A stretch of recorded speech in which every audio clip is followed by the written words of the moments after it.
के कंधों पर होगी और किस तरह से वो इस जिम्मेदारी को निभाते हुए नजर आएंगे? इंडिया न्यूज़ के सभी दर्शकों को नमस्कार and thank you for your question and a very good morning. देखिए, जाहिर सी बात है कि एक बहुत ऐतिहासिक दिन है। 15 साल के लंबे इंतजार के बाद बीजेपी ने फाइनली पश्चिम बंगाल में अपनी जो सरकार है वो स्थापित करी और शुवेंदु जी जो है उस सरकार के सबसे पहले मुख्यमंत्री जो है वो बनकर उभर के आ रहे हैं। आपके चैनल के माध्यम से हमने ये दो बड़ी भविष्यवाणियां की थी। सबसे पहले ये कि इस बार पूरी जो स्थितियां हैं वो बीजेपी के फेवर में जाती हुई नजर आती हैं और टीएमसी जो है उसका कहीं ना कहीं बंगाल में सफाया होने वाला है। और दूसरी चीज ये कि शुवेंदु जी की जो कुंडली है वो बाकी जिन भी लोगों के नाम निकल कर आ रहे थे आगे इस पद के लिए उसमें से सबसे ज्यादा स्ट्रॉन्ग और सबसे ज्यादा कंपेटिटिव कुंडली जो थी हम कह सकते थे, जिसकी वजह से उन्हें ये पद संभालने का जो एक अवसर है वो प्राप्त हुआ है। जाहिर सी बात है कि बहुत लंबे समय से वो इस राजनीतिक करियर से जुड़े रहे हैं और उनकी कुंडली में ऐसे योग बनते हैं। देखिए, कुंडली की अगर हम बात करते हैं तो D1 चार्ट वो दिखाता है जो आप बचपन से या प्रारब्ध से अपने जीवन में साथ लेकर आए हैं। लेकिन आपके जो D9 D10 चार्ट्स होते हैं वो ये स्पेसिफाई करते हैं कि व्यक्ति अपने जीवन में क्या क्या चीजें हासिल कर सकता है। और इस समय के दौरान अगर हम ग्रहों के ट्रांजिट्स को देखते हैं, गोचर को समझते हैं, जो उनकी दशाएं जिनसे शुवेंदु जी प्रभावित हो रहे हैं, तो जाहिर सी बात है कि उनकी कुंडली में डेफिनेटली ये चीज नजर आती है कि बहुत लंबे समय तक और बहुत अच्छे से जनता का नेतृत्व भी वो पश्चिम बंगाल में करते हुए आपको नजर आएंगे। और साथ के साथ ये भी कि इस समय के दौरान अगर हम बात करते हैं तो बीजेपी का जो नेतृत्व है, इनके नेतृत्व के अंडर आप देखेंगे कि और ज्यादा अच्छा पश्चिम बंगाल में होता हुआ आपको नजर आएगा।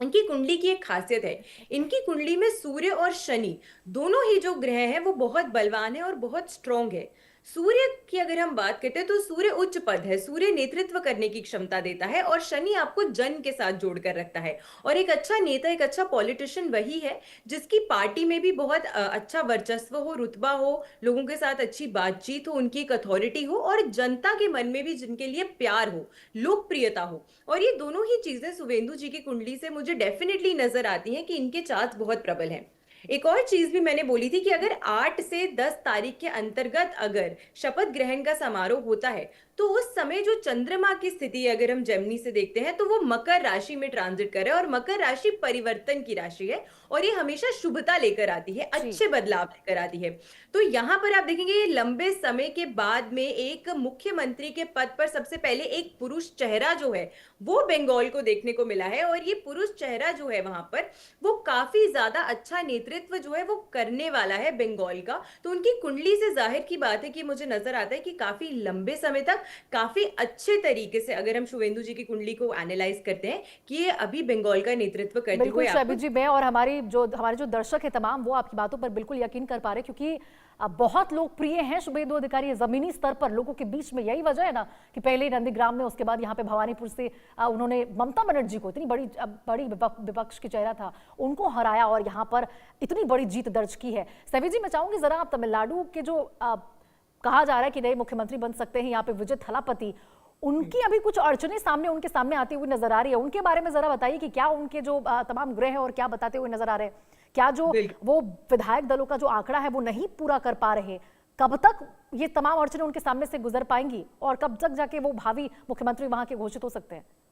जी, बिल्कुल। अगेन देखिए, यहाँ पर भी हमें दो चीजें देखनी चाहिए। उनकी अपनी कुंडली के योग अच्छे थे, इसीलिए उन्होंने एक लॉन्ग टाइम से चल रही पार्टी जो वहां का नेतृत्व कर रही थी उसे हटा के ऑलमोस्ट नजदीक हम कह सकते हैं पूर्ण बहुमत के वो सीट्स लेकर आए हैं। लेकिन फिर भी ग्रहों के गोचर, ट्रांजिट्स और अड़चने इन्हीं को कहते हैं कि इतने पास पहुंचकर भी उनको कुछ ना कुछ सपोर्ट लेने की जरूरत पड़ रही है। तो उस टाइम भी जब मैं टीवीके की कुंडली एनालाइज करी थी और हम तमिलनाडु की बात कर रहे थे तो हम बार बार इसी चीज पे एम्फसाइज कर रहे थे कि सरकार तो ऑलमोस्ट पूर्ण बहुमत की आपको लगेगी कि आ रही है, लेकिन फिर भी एक वन साइडेड स्वीप जो है, क्लीन स्वीप जो है विक्ट्री की तरफ आसानी से तमिलनाडु में जाती हुई नहीं नजर आ रही है। और यहाँ पे इसी वजह से हम देख रहे हैं कि लास्ट मोमेंट पर सारी पार्टीज जो थी उन्होंने अपना समर्थन देने को वो मान भी गए थे, बट कल एक पार्टी मुकर गई तो 2-3 सीट के फासले की वजह से उन्हें कहीं ना कहीं परेशानियों का सामना करना पड़ रहा है। इसकी अगर हम सबसे पहले बात करते हैं, देखिए मंगल और शनि जो है अभी वो मीन राशि में गोचर कर रहे हैं और उसकी दृष्टि डायरेक्टली शुक्र पे पड़ रही है।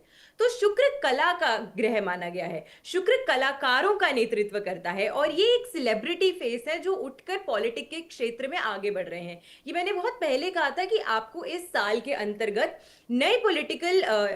फेसेस में कहीं ना कहीं सिलेब्रिटी फेसेस जो है वो और आगे आते हुए और यूथ से निकलते हुए लोग दिखेंगे। लेकिन यहाँ पर जब तक शुक्र पर शनि की दृष्टि रहने वाली है तीसरी, क्योंकि शनि कहीं ना कहीं अड़चन लाने का काम करते हैं, शनि मध्यम ग्रह है, स्लो है, तो इस समय के दौरान उनको थोड़ा सा संघर्ष और थोड़ी परेशानियां करनी पड़ेंगी। लेकिन उनकी कुंडली में जो योग है, जो संयोग है, वो दिखाता है कि उन्हें अभी आने वाले समय में थोड़ा संघर्ष करके इनको पूर्ण बहुमत जो है वो मिल जाएगी। अगर री इलेक्शंस की बात करते हैं वहां पर, तो उसके चांसेस मुझे नहीं दिखते हैं। इनकी सरकार जो है वो मुझे वहां पर अच्छा कार्य करते हुए डेफिनेटली नजर आ रही है कि तमिलनाडु में ऑलमोस्ट पूर्ण बहुमत से ये जीत कर आए और जनता का सपोर्ट और प्यार इनको डेफिनेटली देखने को बिल्कुल मिलेगा। सेविक जी, जनता का सपोर्ट और प्यार तो है ही, तभी तो यहाँ पे पहली बार अपनी पार्टी बनाई और 77 साल पुराने पार्टी को हरा दिया। डीएमके को यहाँ पे हरा के महज 2 साल पहले बनी पार्टी यहाँ पर आती है और इतनी बड़ी जीत दर्ज करती है और भारी बहुमत के साथ भी यहाँ पे जीत दर्ज करती है। लेकिन अब सेविक जी, बात यही है कि देखिए अभी यहाँ पे पहली अड़चन उनके सामने आई है, विजय के सामने। कहीं ना कहीं अभी उनको इस पूरी राजनीति का अनुभव है नहीं, तो अनुभव का जो अभाव है, कहीं ये तो नहीं आगे चलकर उनके सामने अड़चन, क्योंकि देखिए हो सकता है कि शुरुआत में तो वो बेहतर प्रदर्शन करते हुए नजर आए, समझे चीजों को, लेकिन कई ऐसे दिग्गज आए हैं जो राजनीति में पैर तो रख देते हैं लेकिन कहीं ना कहीं वो चीजों को हैंडल नहीं कर पाते हैं और यही वजह है कि फिर राजनीति से उनका नामो निशान भी मिट जाता है। बहुत अच्छा पॉइंट आपने रोशनी जी उठाया है, और मैं एक चीज यहाँ बोलना चाहती हूँ कि इस साल जहां जहां आप देख रहे हैं कि नई सरकार आ रही है, यहाँ पर अभी ग्रहों की स्थितियां ऐसी हैं कि नई सरकार जिन जिन स्टेट्स में फॉर्म हो रही है उन सभी के लिए कुछ चुनौतियां जो है वो आपको देखने को मिलेगी। तो टीवी की तो एक कंपैरेटिवली न्यू पार्टी है ही जो उभर के तमिलनाडु में आ रही है, और उनके पास डेफिनेटली लैक ऑफ एक्सपीरियंस है। लेकिन अगर हम इनकी कुंडली को एनालाइज करते हैं जो हमें नेट के माध्यम से मिली है, वहां पर इनके दशम भाव पे, जो कि कर्म का भाव है, उस पे जुपिटर जो है वो दृष्टि देता है पंचम, और ये एक शुभ ग्रह है। तो अगर ये अपने जो अनुभवी लोग हैं इनकी पार्टी में, या जिन लोगों के साथ अगर सीएम के पद पर विजय जी बैठते भी हैं, तो भी अगर ये अपने साथ अनुभवी लोगों को जोड़कर रखते हैं, उनकी सलाह मान के रखते हैं, तो इन्हें काफी फायदा मिल सकता है। और ये मैं इसीलिए कह रही हूं क्योंकि गुरु तो एक उच्च पद प्रदान करने वाला ग्रह है जो वहां दृष्टि दे रहा है, लेकिन उसी भाव में रेट्रो बुध बैठा है। तो कभी कभी रेट्रो बुध की वजह से व्यक्ति जो है वो दूसरों की बातों में आके गुमराह हो जाता है या इजीली इन्फ्लुएंस हो जाता है। तो अगर गलत चीजों में या गलत बातों में इन्फ्लुएंस ना हो और जो अपना रास्ता है उसे सही से ये आंक सके, और जो लोग इनके वाकई में हेल्प करेंगे उस राजनीतिक करियर को और आगे ग्रो करने के लिए, अगर उनकी सलाह लेके ये आगे बढ़ते हैं, तो ये राजनीति के करियर में भी लंबा और अच्छा कार्य करते हुए मुझे डेफिनेटली नजर आते हैं। एंड सिमिलरली अगर हम बंगाल की तरफ भी आते हैं, क्योंकि बीजेपी एक ऐसी पार्टी है जो सेंटर में रूल कर रही है, बहुत लंबे समय से स्टेट्स में भी काफी जगह उन्होंने अपना वर्चस्व जो है वो बना के रखा है। लेकिन बंगाल अगेन एक बहुत ही ऐसा सॉफ्ट कॉर्नर हम कह सकते हैं हमारे देश का है। तो इस साल अगर हम बात करते हैं राजनीतिक तौर पर, चाहे पार्टी बड़ी हो, छोटी हो, पुरानी हो या नहीं हो, सभी लोगों के लिए थोड़ा सा इस समय के दौरान राजनीतिक तौर पर जो परेशानियां हैं वो ग्रहों की चाल की वजह से मुझे आती हुई नजर आती है। तो किसी भी स्टेट में सरकार क्यों ना बन रही हो, उनके लिए आने वाले 3 से 4 महीने जो रहने वाले हैं, ग्रहों के आधार पर मैं कह सकती हूँ कि उनके आगे काफी बड़ी चुनौतियां जो है वो मुझे आती हुई नजर आती हैं। जी अब बिल्कुल सेवी जी, देखिए यहाँ पे बात तो वैसे तमिलनाडु और पश्चिम बंगाल की हम कर रहे हैं, लेकिन मैं चाहूंगी जरा आप केरल के बारे में यदि कोई भविष्यवाणी करके बता पाएं, क्योंकि देखिए वहां बीजेपी की सरकार तो नहीं बन पाई है, लेकिन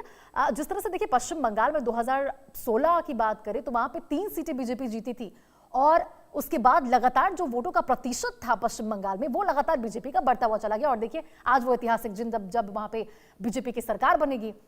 ठीक उसी तरह देखिए केरल में भी यहाँ पे इस बार 2026 में 3% वोट यहाँ पे बीजेपी जो है 3 सीटों पर जीत दर्ज हुई है। तो क्या हम ये कह सकते हैं कि 10 साल के बाद वहां पे भी कहीं ना कहीं कमल जो है वो खिलता हुआ नजर आ सकता है सेवी जी? ये डेफिनेटली इसके चांसेस बहुत हाई हैं, और मैंने आपके चैनल के माध्यम से ये कहा था कि जहां पर बीजेपी का वर्चस्व है वहां तो बीजेपी अच्छा परफॉर्म करेगी। लेकिन जहां बीजेपी का वर्चस्व नहीं भी है, जहां पे बीजेपी 0-0 सीट्स लेकर आई थी, वहां पर भी 3 सीट्स इस बार वो लेकर आई है। यानी कि ऑल ओवर बीजेपी की कुंडली की अगर हम बात करते हैं, उस कुंडली में आने वाले सालों में पोटेंशियल बहुत ज्यादा है, ग्रहों की सपोर्ट बहुत ज्यादा है, और उनकी आने वाली जो ग्रहों की दशाएं चल रही हैं वो बहुत बहुत फेवरेबल है, क्योंकि D1 चार्ट ये दिखाता है कि आपकी जिस समय कुंडली की स्थापना हुई या जिस समय आपने पार्टी बनाई उस समय के दौरान ग्रहों की स्थितियां क्या थी। लेकिन D9 चार्ट, D10 चार्ट उसकी बिल्कुल, पुष्टि यानी करता है सहवी उस जी समय आने से। वाले समय में भी बाकी जो राज्य बचे हुए वहां पर भी बीजेपी कहीं ना कहीं कमाल करते हुए और कमल खिलाते हुए नजर आ सकते हैं। बहुत बहुत शुक्रिया सहवी जी आपका हमारे साथ जुड़ने के लिए। चलिए खबरों थैंक में यू। आगे बढ़ते हैं और अगली बड़ी खबर का रुख करते हैं। आपको बता दें, भारत के खिलाफ